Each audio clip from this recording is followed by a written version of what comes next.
Então, quando eles chegam à terra de Moriá, você sabe o que acontece. Abraão coloca ali o seu filho, coloca a lenha, arruma tudo, levanta o cutelo, então ele ouve aquela voz. Abraão, não faças isso. E esse é o último dizer. São duas, então, nessa narrativa. A primeira está no início do capítulo 22, a outra no final do relato. Porque agora sei que temes a Deus porque não me negaste teu único filho. Por que estamos lendo esse texto, então? Ele vai nos apresentar, logo aqui no início, Gênesis 22, abertura da Bíblia, qual é o lugar da casa de Deus. Primeira nuance, então, importantíssima. O lugar da casa de Deus, que casa me edificareis? Qual é o lugar do meu repouso? Qual é o lugar da igreja? O lugar da casa de Deus é, em primeiríssimo aspecto, o lugar da cruz. Vamos colocar de outra forma a mesma coisa. Sem a obra redentora do precioso Filho que se fez carne, nunca haveria uma casa para Deus. Então, em primeiro lugar, a cruz, objetivamente falando, a obra que o Filho realizou. Porque, irmão, sem nenhuma exceção, todas as vezes que altar é mencionado no Velho Testamento, aponta para a cruz do Calvário. Todas as vezes. Há um sentido secundário ainda da cruz, nós já vamos chegar nele. Mas esse é o sentido primário. E teria que ser, porque a cruz é o lugar, o altar é o lugar onde o sacrifício é oferecido. De que vale um altar sem sacrifício sobre ele? É um objeto decorativo, não é?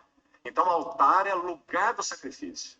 Então ele é uma figura magnífica da cruz do Calvário. Foi nesse altar que o verdadeiro Isaac se ofereceu. Então, por isso o autor de Hebreus, para te lembrar, um parênteses aqui, vai dizer assim: possuímos um altar, do qual não tem direito de comer os que ministram no santuário, no tabernáculo. Né? Porque aponta para a cruz em primeiro lugar e fala da mesa do Senhor, onde nós comemos em rememoração a esse magnífico sacrifício que foi realizado na cruz do Calvário. Então, aqueles que ministravam no santuário não possuíam este altar para comer, porque eles não receberam o Messias. Né? Então, casa de Deus. Que casa me edificareis? Não haveria nenhum lugar para Deus se a obra redentora, maravilhosa do Filho não tivesse sido executada. Mas vamos já para um aspecto paralelo. No sentido agora, então, subjetivo, ou experimental, chamemos assim. Deus não poderia ter uma casa nessa terra se para aqueles que foram redimidos a cruz não fosse central. E agora eu vou colocar a mesma coisa com outras palavras. Preste atenção. Tem que haver, em primeiríssimo lugar, uma apreciação crescente e cada vez mais profunda, mais linda, mais cativante, mais atraente, mais envolvente, tanto individualmente quanto coletivamente, como Assembleia do Senhor. Tem que haver uma apreciação crescente da pessoa e obra do nosso Senhor Jesus. Deixa eu citar um exemplo, os irmãos. Quando o povo de Deus, lembrando novamente do cativeiro, retorno do cativeiro, onde Neemias estava envolvido, que já citamos, quando eles fazem o primeiro retorno com Zorobabel e Josué, você se lembra? E em torno de 50 mil pessoas, Esdras capítulo 3 diz que a primeira coisa que eles colocaram no seu lugar, ou que foi restaurada, foi o altar. Esdras 3:3. E firmaram o altar sobre as suas bases. E ainda que estivessem sob o terror dos povos ao redor, ofereceram ali sacrifícios ao Senhor. Irmão, simplesmente maravilhoso. Porque fere qualquer estratégia militar. Qualquer povo que viesse na condição que eles vieram, uma jornada no meio de inimigos, de feras, um lugar deserto, perigoso. Lembra como Esdras orou no segundo retorno agora, depois de Zorobabel, Josué, com mais ou menos 50 mil pessoas, houve o segundo retorno com Esdras posteriormente. Você lembra como ele orou? Ele decretou um jejum junto ao rio Ava, para pedir que a boa mão do Senhor estivesse com eles e os acompanhasse naquela jornada perigosa, e os guardasse dos seus inimigos. Por que eles fizeram esse jejum e oração? Porque eles sabiam o que significaria essa jornada. Eles podiam ser exterminados pelo caminho, não é? Então esse povo chega lá, não no retorno com Ezra, certo? No primeiro retorno, com Zorobabel e Josué. E a primeira coisa que eles colocam no seu lugar é o altar. Nós diríamos, isso é insano. Eles teriam que imediatamente começar pelos muros. Muros ao redor, se protegendo. E depois vão pensar em altar, em casa, em sacerdote, em sacrifício, o que for. Primeiro uma cidade morada. Você não faria isso, irmão? Você faria e eu também. Não é? Mas eles entenderam de uma maneira muito clara o quê? Se a relação deles com Deus estivesse acertada ou correta no altar, eles não precisariam temer os seus inimigos. Isso não é maravilhoso? Ou seja, onde está a fonte de todo medo? Preocupações, ansiedade, temores? Na falta de uma relação mais robusta com o Senhor no altar. Que além da cruz, como nós falamos, tem um sentido ainda paralelo, não vamos chamar de secundário, porque na verdade ele não é secundário, ele é paralelo.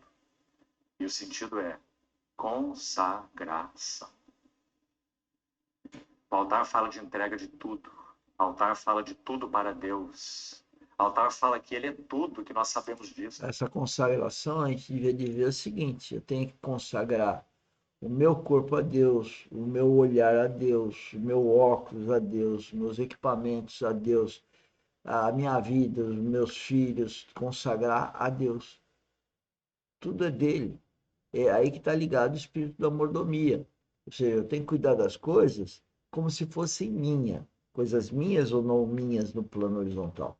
Eu tenho que cuidar dos meus equipamentos, mesmo ele sendo da empresa onde eu trabalho. Eu tenho que cuidar do carro que eu uso, mesmo esse carro sendo do meu patrão, né? Esse é o princípio da mordomia e que está ligado a isso que ele está falando, de, de Deus habitar no filho dele, no filho, no cristão verdadeiro, e esse agir tudo para a glória dele. Né? Não é para mim, é para ele. E isso é muito difícil para o homem, porque o homem recebe algum dinheiro, ganhou algum dinheiro, e pega aquele dinheiro para desfrutar da vida. E isso não tem a ver com o cristianismo. E por isso nós oferecemos tudo. Que Oferecemos somos, que tudo, temos, que ele nos tem dado. Consagração. tudo é Então, consagrado.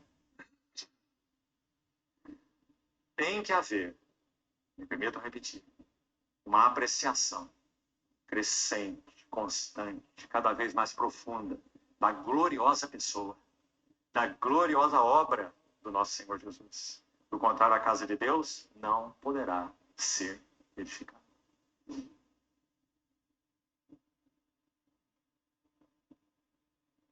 Senão não edifica a casa de Deus. Deixe-me dizer outra coisa, meus irmãos amados. Que tristeza. Nós vemos que há uma compreensão generalizada do que podemos chamar de cristianismo, em basicamente todas as esferas, de que recursos do homem podem edificar uma casa para Deus. E isso é impossível. O apóstolo Paulo, sem dúvida, um dos maiores santos de Deus que já pisou essa terra, acho que você também não tem dúvida disso. Um homem eloquente, preparado, inteligência acima da média no seu tempo, versado em 3 idiomas, culto, cidadão romano. Veja só. Ele escreve assim: eu decidi nada saber entre vós, senão Jesus Cristo e este crucificado. Ele mesmo escreve agora em 2 Coríntios 3 assim: não que nós, por nós mesmos, sejamos capazes de pensar alguma coisa como se partisse de nós, mas a nossa suficiência vem de Deus, que nos habilitou para sermos ministros de uma nova aliança. Não da letra, mas do Espírito. Meus irmãos, Não há nada